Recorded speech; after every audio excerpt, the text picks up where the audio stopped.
Hello again and welcome back.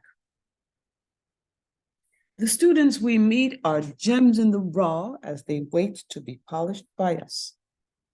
The timid or the bold, the coarse in the mold, shine as the teacher's love unfolds. That little poem I just love because it reminds me of what I need to do when I get face to face with my students. So today I'm continuing in problem-solving mode, and I'm going to use another performance task. Let me share.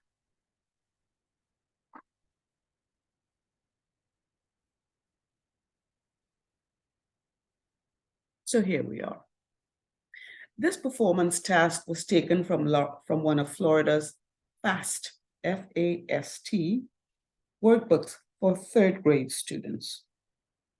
The school store has pencils in red, blue, and yellow.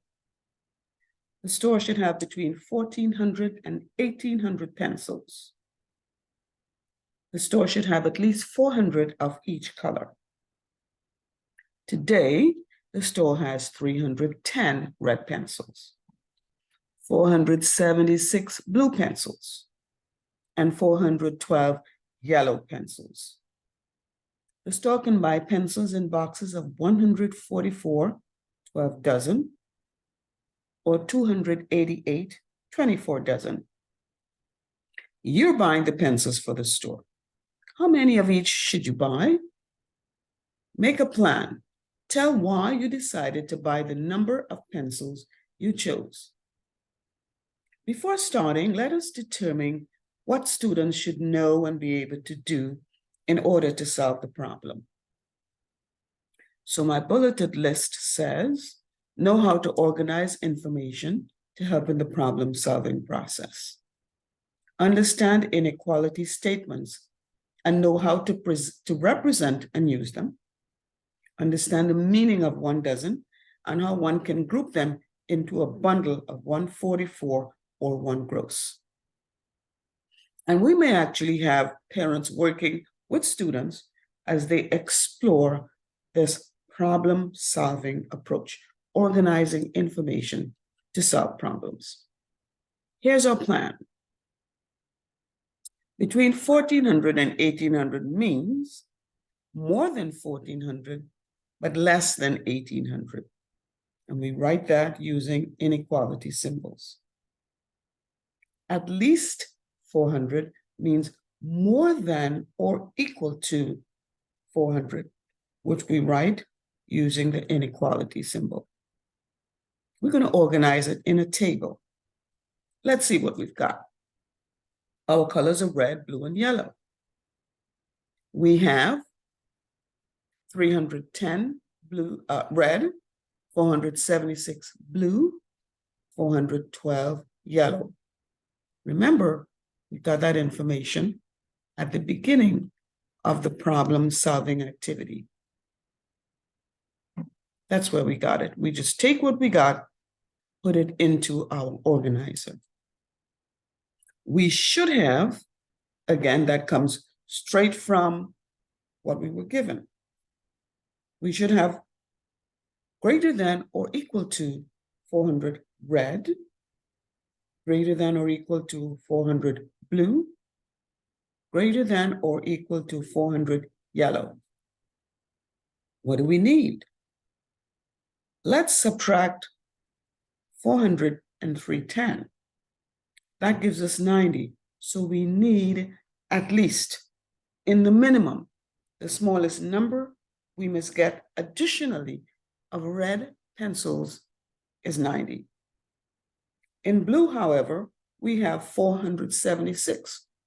So we already have greater than 400.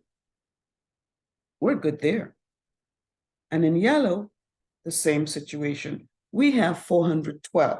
So we already have satisfied what we need, what we should have, greater than 400. So we need no blue, no yellow, just red. Now that we have that information in the organizer, Let us examine it to see what more we need to do. So we've decided how many of each color to buy. We've done that already, checked off. We decided we're buying only red. 90, that's the minimum we need to buy.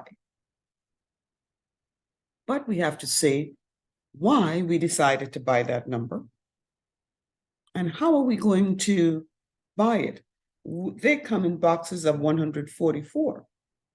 So how many boxes do we need? So the statement, we need at least 90 pencils. We can buy only in boxes of 144. What should we do? Is it okay to buy one box of 144? Does that solve the problem of at least 90 pencils? I say yes. So all we need is one box of red, because we have already determined that we have enough blue and yellow. So why did we decide to buy one box of 144 pencils? There are more than 90 pencils in one box of 144. That's a good solution. This problem is over already. Simpler, turned out simpler than it seemed at first. A lot of talk, but if we organize and take one step at a time, completing the information we have, look for what we need, and then decide what to do, we'll be okay. This was an excellent performance task. Our students would do well when we allow them to work in small groups, planning and discussing their options. Performance tasks should become part of regular class activity. And thank you. See you soon.